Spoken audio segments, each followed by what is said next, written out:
After my video on how to render tallow, the wet versus dry method, you guys had questions, some great questions, and I'm going to answer them. The most asked questions were, where can I buy tallow already rendered, and where can I buy fat to render it myself? Also, what about the smell? Can I use the fat from steaks or other cuts of meat? Questions about storage, and many, many more. My name's Loanna, and this is a little bit of homestead. If you missed that video, don't worry, you can catch it after this one. So first off, did my tallow get moldy? Nope. In the video where I rendered tallow, I showed you how to wet render and dry render. The wet render method is done typically to get a cleaner, less beefy smell and less of a beefy taste. And you do that by incorporating water into the fat, and you're basically cleaning the fat. In that video, I wanted to make it clear that anytime that you add moisture into a fat that you run the risk of getting mold. So that's why I showed you the process of how to make sure you get that moisture in that last rendering out of your fat. And here is an example of what can happen if you don't get the moisture out of your fat. Ew. However, if you do on that last render that you do not add water and you heat it gently and let it simmer until all the remaining moisture cooks out of it, then you can put it in jars and put up for storage and not have to worry about mold. If you've taken all the precautions and you still want to be super extra safe, here's another tip. I don't know why I didn't think of it sooner. And several of you commented in the comment section that we should turn our jars upside down. Well, I had actually done that when I rendered my second batch. That tallow had been in the freezer for probably 6 or 8 months. I had to render that about 4 or 5 times, and then I still wasn't quite sure about it. And I thought, well, I remembered that picture with the mold on the bottom, and I thought, I'll turn it upside down, and that way if there's any water on the bottom, I'll be able to see, or any mold or mildew. So then I won't have to worry. So let's take a look.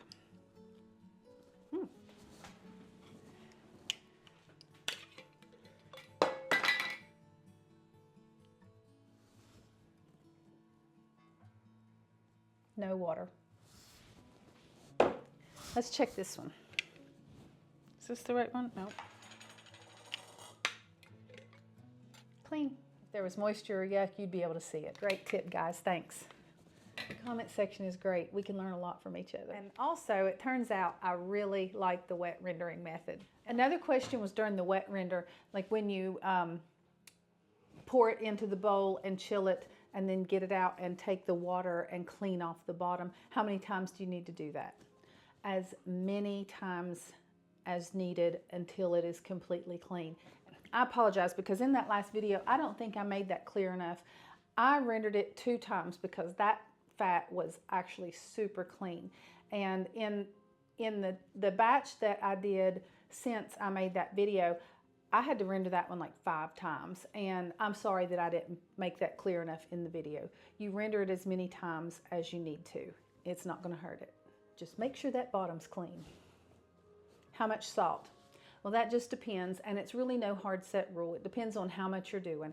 So just throw in a teaspoon, tablespoon, 2 tablespoons, depending on the amount of tallow that you're doing.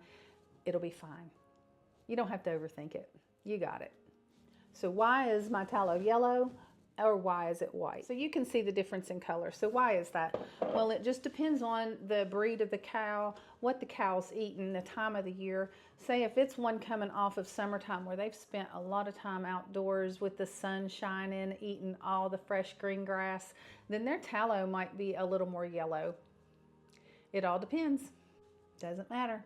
It's still good. A lot of questions are about smell. If you do the wet render method, that's hard to say.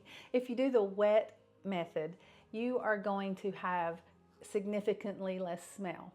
Now, is it completely unscented? No. And some people said, I wet rendered my tallow and it still has a smell. What did I do wrong? Maybe nothing. There's several things it could be. One, did you do enough wet renderings? If you watched my video and you only did 1 or 2 renderings and you had tallow that needed a little more, then that may be it. You could probably go render that some more, maybe. Every batch of fat is different. You may have to render it 3 times, you may have to render it 6 times. Just do it till it's clean. And another thing that it might be is you got a sensitive sniffer. And it's kind of just like cilantro. Some people love it, some people hate it. I've seen a lot of people comment in a lot of different social media groups that they still smell the fat and they can't stand it. So it just may not be for you, and that's okay. That's okay. And someone else also mentioned in the comments that they used baking soda in the wet render method with the salt to get the smell out. And I've never tried that. I don't know if it works. I don't know if it has any contraindications. If anybody out there knows and anyone else has tried it, please leave me a message in the comments and let us know. Does that work? And one of my favorite questions is, do I hear your dog snoring around the 9-minute, 50-second mark? Yes, yes you did. And if you didn't catch that, go back and listen. And I thank you, whoever pointed that out to me. You made my day. How long is tallow shelf stable?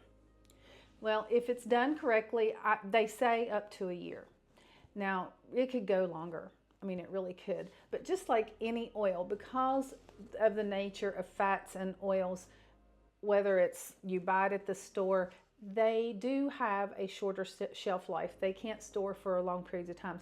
Now, they don't really go bad. It's not going to hurt you unless you see mold or something funky growing on it, but it'll just get a rancid smell. And you've probably smelled it, that it just won't taste really good and it won't smell really good. Another question, why is it recommended to have organic, grass-fed, grass-finished beef? That means the cow has only eaten grass from the day it was born, and it's grass or hay that has never been sprayed with any kind of pesticide or herbicide.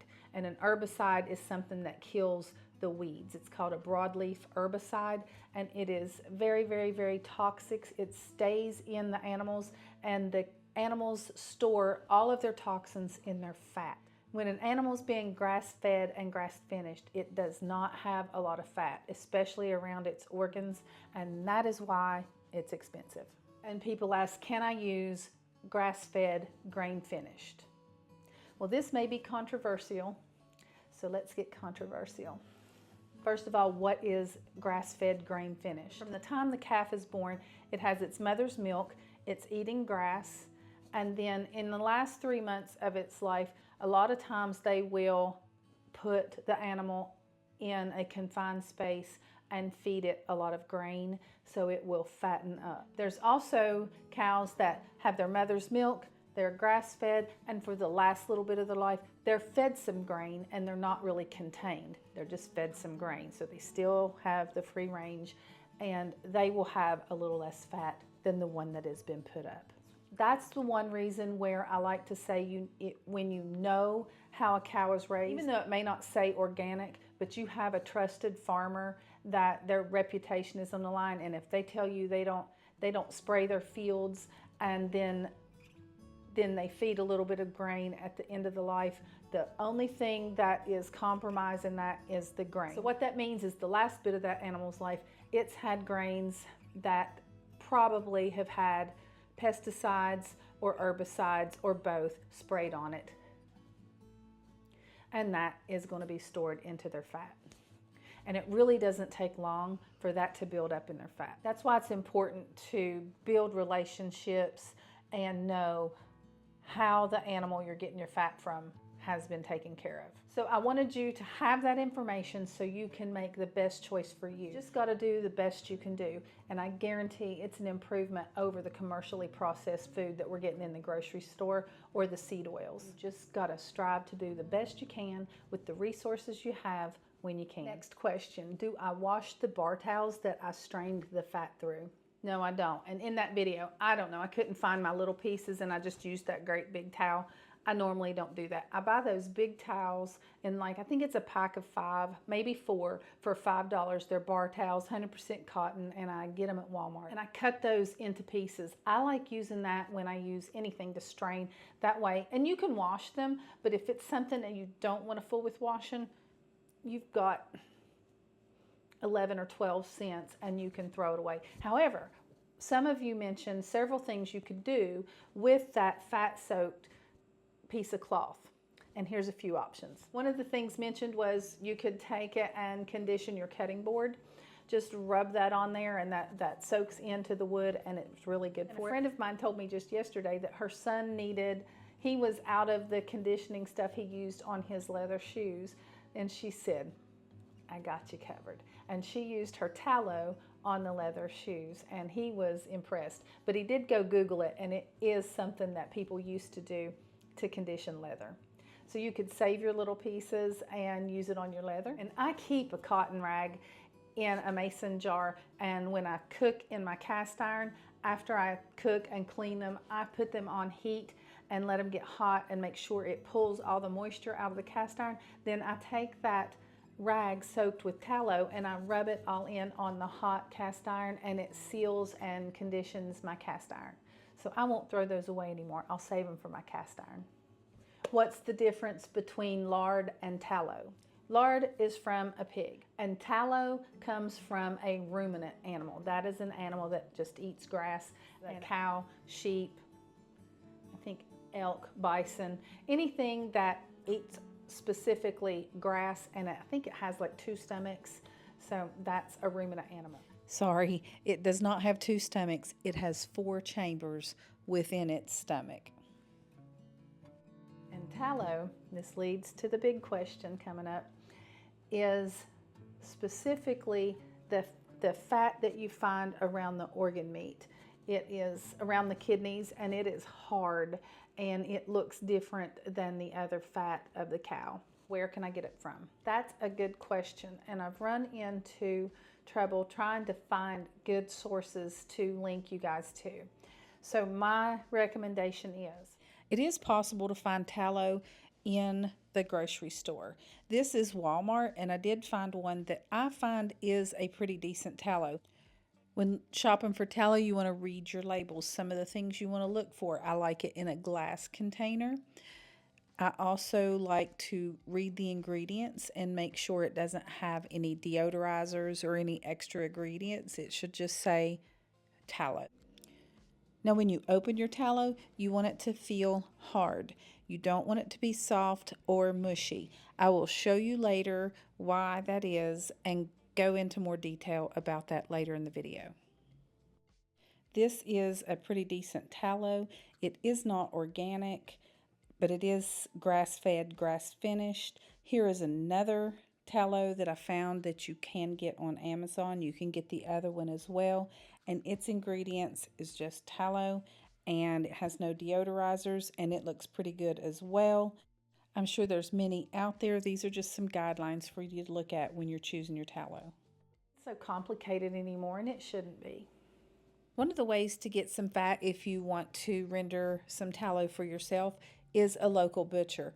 We have an excellent local butcher, and one of the things about having a local butcher is you can ask them. They usually will know exactly where the meat comes from, and if they don't know how it's fed, I bet they could find out for you. Our butcher also ships, so you can see that phone number here. You can give them a call, or you can check around in your area or surrounding areas and find a local butcher, give them a call, see if they ship.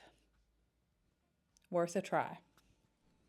If you have a farmer's market, buy some vegetables from somebody, buy some eggs from somebody, build a relationship, start asking questions. Maybe they know somebody that they could connect you to. Also on Facebook, join local homesteading pages where it's located in your area, and get on there. Ask questions about how they could put you in touch with somebody. Tallow's become popular and a little bit mainstream where it used to not be. So when you go on places like Amazon and Etsy, it gets a little sketch because people just start seeing dollar signs and Whether it's on purpose or they just don't know any better, you need to know what you were looking for. That leads to the next question where someone asked me, why is my tallow soft? So for instance, on a Facebook post for a tallow group, someone posted a picture of tallow that they had bought online, Etsy or Amazon. They wanted to know why their tallow was soft. Well, they weren't sold tallow, and I'll go into that in a minute. Tallow, it is 68, 70 degrees in here. Not soft. Your tallow should not be soft. So this leads to another question. I also did a video where I take tallow and made a nice face cream, so I'll link that as well. But she had watched that video as well, and she bought tallow to make that face cream. So she made up her tallow balm and she went to whip it, and it just would not whip up into a nice stiff whip. It just kept staying soft, and she was like, what am I doing wrong? So, and I thought about it and thought about it. Because she had ordered it from an organic, sounded like a nice company, tallow. And I said, well, wait a minute. When you scooped it out of the container, was it soft? And she said yes. So what that is she was not sold tallow. She was sold fat. And that's just wrong. And I really hate that for her. And unfortunately, it's happening a lot. I'm going to do a part 2 on that face cream coming up here in the next week or two, and I'll address some of those issues in that. So if you've watched that one as well, look out for the part 2. That leads me to the number one asked question. Can I use the fat trimmings from my steaks, pot roast, and other cuts of meat? Here I have some fat. We got a nice brisket, and we saved the fat from it. We got it at that same butcher that I told you about earlier. So I wanted to render this up just like I do my tallow and give you an example of why I don't recommend using the fat for tallow. Now you can cook with it all day long, but let's take a look at it.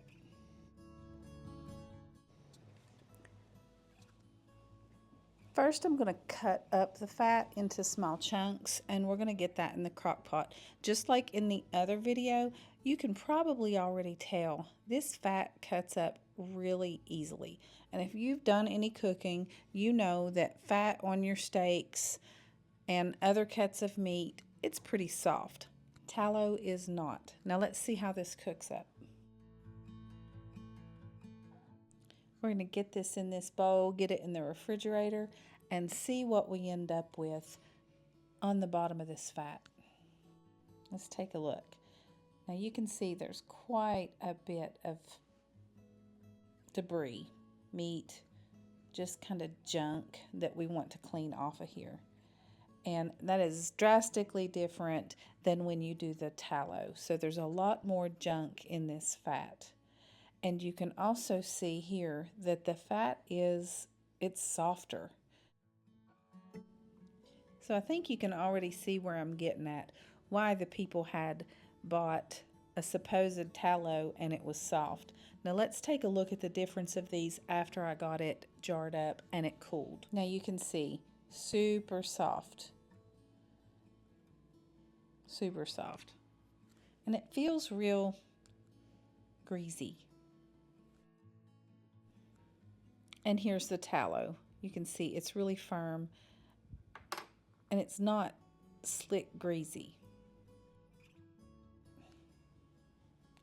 And you can see a comparison of the two side by side. So I'm pretty sure you get it by now because I've said it enough, but tallow is specifically the hard fat that is around the organs. Unfortunately, I saw a lady actually telling people that they could use the fat from their hamburger meat to make tallow. And that's really unfortunate. Now, you can use it to cook with. Save all the fat. Save the fat. Use it to cook with. And I would highly recommend you would keep that in the refrigerator. See, you all had some amazing questions and we all learned something from it. So if I missed anything, feel free to type them down in the comment section and one of us will be able to answer it. I thank you all so much for hanging out with me. My name's Loanna and this is A Little Bit of Homestead. You want a treat? Come on.